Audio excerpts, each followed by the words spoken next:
All right, everyone, 19.2 has been announced. It's a bit of a repeat workout, but thankfully Dave Castro has allowed us, instead of 4-minute increments, that first one to 8 minutes, because so many people the last time didn't have to sprint through it. So we'll get into the workout. It's a triplet of toes to bar, double unders, and cleans, and escalating weight, but decreasing reps. But for right now, we're gonna go through warm-up and movement prep or WOD prep before we get into it, okay? So I'm gonna go through all this. We're gonna hopefully post in the description as soon as the video goes up. I'll sit down on the computer, jot it all down for you. But we're gonna go through each one of these with Nast, who you guys probably recognize and been following us for a little while. But we like this as our general warm-up and to get flowing, right, get moving. And this is gonna be our specific WOD prep. And we have specific WOD prep in this because toes to bar, a lot of times people have to warm up quite a bit because they have to work on timing with it, as well as double unders, because so many people out there are not part of that top 1% of CrossFitters that are going just going after this workout as hard as they can. We gotta strategize a little bit more. So for a warm up, we're gonna go with Nast real quick. So let's bring the camera around. So this is Nast. The first thing we got is 10 Kang Squats. Nast is gonna get that bar on her back. All right, she's gonna load it up on her back. She's gonna go into a good morning and then into a squat. And what you're gonna feel is a big stretch in your hamstrings, then go butt up into that good morning and stand. Essentially, it's the exact opposite way that you wanna do a squat. Once she's done with 10 of those, she's gonna keep the bar on her back. She's gonna rotate both elbows forward at the same time. Get ready for that front rack position. Oh, it's a little tight there. She's gonna rotate back and forth. It's okay to hold it for a little bit. Once she's done 10 elbow rotations, she's gonna pop that bar in the front, and she's gonna do 10 deadlifts. Think about it as like a hamstring assisted stretch with the barbell, keeping that bar as close as possible. Now, so you don't have to do a stiff leg deadlift. It's okay to bend the knees, get more into like a clean style a little bit more conventional. All right, once she's done 10 deadlifts, she's gonna do 10 Sumo Walkouts. All right, she's gonna put that bar down. Sumo Walkout, Sumo just means feet really wide, hands in the middle. She's gonna walk it out. Squeeze those hips to the ground, walk it back in. All right, she's got 10 of those. Once she's done 10, she's gonna go into 10 alternating groiners. Now, don't do the groiners like mountain climbers. You wanna hold them for a second. All right, so Nasty's gonna get her foot all the way up by her hand, squeeze her hips to the ground and hold. She's gonna switch sides, hold, switch sides again, and then after 10, she's gonna lay on her back, and she has 10 lemon squeezes. Now we're just trying to get your core and hip flexors going before we get into these toes to the bar. She's gonna try and go a little bit lower into a hollow body position, making sure those feet and the shoulder blades don't touch, and you can relax and hop on up. After that, by the way, Nast is my wife, in case you're wondering why she's laughing at me right now. After that, you have 10 Scap Pull-Ups. So Nast is gonna hop up anywhere you want. She's gonna pull through her shoulders. It's okay to look up a little bit, but we don't want the elbows to bend. And I'd like to see her pause for a 1 or 2 count at the top. So go ahead and pause and come on down. And you can relax. We just want to warm up all the stuff that's responsible for stabilizing our shoulders as we get into all these toes to bar. So after the 10 Scap pull-ups, Nash is going to go into a squat. She's going to put her elbows on the inside of her knees and hands on the ground, and she's going to do thoracic rotations from the squat. So she's going to rotate up. She might get a crack in her back, and I'm actually going to try and have her chest up more. Nasty loves the bottom of the squat. It's her favorite position. We'd like her to get her chest up even more. After 10 of those, she's gonna go back on the barbell. And again, I know this seems like a lot, but we just have it here so you guys can watch it. She's gonna do 10 muscle cleans. And the reason we're doing this is because we wanna work on opening those hips all the way, squeeze her butt and her quads and her abs at the top hard, so we can work on that elbows coming around with speed, right? So many people shortchange the hip when they do cleans, and that's gonna make a big mistake today as you get tired, so you get into those heavier bars. After she does 10 muscle cleans, she's gonna do 10 front squats with a pause. Elbows high, going down, hold, and stand. So we're gonna warm up the bottom of that squat, get ready for it, because as that bar gets heavy, that bottom of the squat is gonna be really, really important. All right, and she's gonna stand and put that bar down. After that, she's gonna come back over to the pull-up bar. I just realized we skipped something, but we'll go over it at the end. She's gonna hop up and just do some straight leg raises. Now, if you can go to the bar, good for you, otherwise just get up as high as you can. Awesome. 1, I'm not going to do any more right now. You can drop down and relax. All right, after you've done 5 straight leg raises, we're going to do 10 kips. We want to focus on staying nice and tight and connecting our feet to our hands to our core best we can. So Nasty's going to hop up, small and tight. We're just trying to get that movement going. Open up the shoulders as well at the same time and relax. Now, what I forgot to go over is the same thing we did last time from 19.1 is we did some posterior banded ankle distraction ankle distraction and hip distraction. So Nasty's gonna take that orange band, do this first. All right, she's gonna grab that band. She's gonna put it right in that spot where her shin bone and ankle meets. She's gonna get as much band tension as she can, and then she's gonna take a knee and squeeze that knee forward. So push the knee even more forward. I personally like to have my back knee a little bit closer up. I feel a little bit more balanced.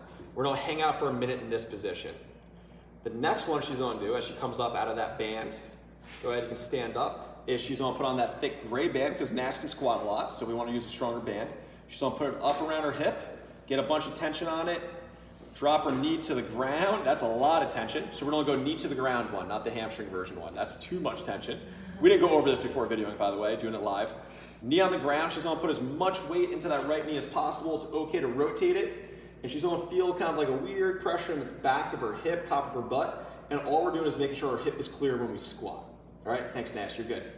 All right, so that is our warm-up. If you come on over, we also have a WOD Prep, and I'll get this all posted up in the description as soon as I can. 5 toes to bar, 30 single unders, 5 empty barbell cleans. 5 toes to bar, 30 single unders, 5 cleans at 95 pounds, 65. 20 double unders, 5 cleans at 135, 85. You can work on touch and go. We'll talk about it a little bit as we get into this. And then 2 cleans at 185, 115. Now for me personally, single unders warm me up for double unders just because the skill of double unders is there. I don't need to do a whole bunch of them. As well as if I do 5 to 10 toes to bar, I feel prepped, I have my timing down for them. Now if you need more warm up, by all means take it. And for me, I know cleans are a strong movement for me. A lot of people, I think, only have to warm up to this bar because then you're gonna need plenty warm after that. Now mentally, if you're really nervous about that 225 bar, you know you can hit it, but in a WOD it's tough, you might wanna just do 1 rep so it's, you did one, it's in your pocket, you feel more confident, okay? But that's really individually depending on who you are and kind of how you feel about the barbell. The barbell is the only part I'm excited about in this workout. So now we get to the workout. So 19.2, you have an 8-minute window to do 25 toes to bar, 50 double unders, 15 cleans at 135, 85. 25 toes to bar, 50 double unders, 13 cleans at 185, 115. If you get that all done within 8 minutes, you get an extra 4 minutes on the clock, and then you go 25 toes to bar, 50 double unders, 11 cleans at 225, 145.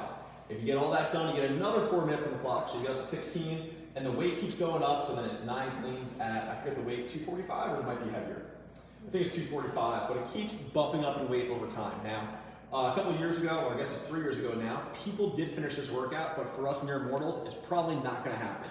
All right, so some quick tips for you. Tip number 1, have a goal. Don't go into this workout blind. You want a goal to try and get to it.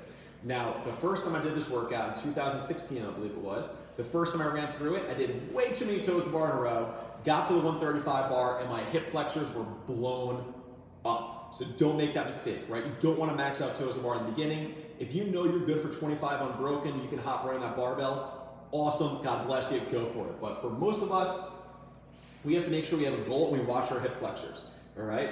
Now, for me, what I'm gonna do is possibly a set of 10, hop down, do 5s, and then after that, do 5s again. We wanna break these up before they break in. We'll talk about it a little bit more too. Clock management. Now, if you're trying to get this big, massive score, you gotta get ahead of that clock because you're allowed to move on before the clock ticks over. So if you finish those first 2 rounds in 5 minutes, start that 3rd round. You don't have to wait for the 8-minute mark. Now, if your big goal is to try and get to that 225 bar, you have to know where you're at and buy yourself some time, but don't blow yourself up. If you know that 225 bar is gonna be a win for you, you have to be able to kind of map that out a little bit. Don't get ahead of your supply chain and leave enough time because it might take you, if it takes you 3 minutes to do the first round, and then by the time you get through this, you're at 7, you now only have until the 12-minute mark. You have 5 minutes to get through this and you're probably tired already. So you wanna figure out your pacing early and kind of plan it out. You can even write it down, write it on a note, stick it on the wall right before you're doing toes to bar so you know where you're at. You want to plan this out. Because if you watch really good athletes, the beginning is more like a warm-up for them. That's not everyone, but that's some of those people out there. Now, when it comes to your hip flexors, if you're someone, maybe you're like me, you have a tendency to do that really tight toes to bar kip, don't do the long kip, you burn out your hip flexors fast, you also burn out your shoulders, but you should be okay in this workout if your shoulders get a little fried. If your hip flexors get fried, good luck getting up out of the bottom of that squat. It's gonna feel heavier and heavier. You're gonna have a hard time stabilizing that upright torso, and it's gonna fry you, okay? So I highly recommend, we have a YouTube video we did, I forget how long ago, but it's the 2 different types of toes to bar. One is a short kip, a lot more kind of muscling through it, and one of them's a long kip, where you can use momentum and a lot more core to help you out. Now, top athletes in this, you'll see them doing that longer cycling kip. because it doesn't fry your shoulders, it doesn't fry your hip flexors quite as much.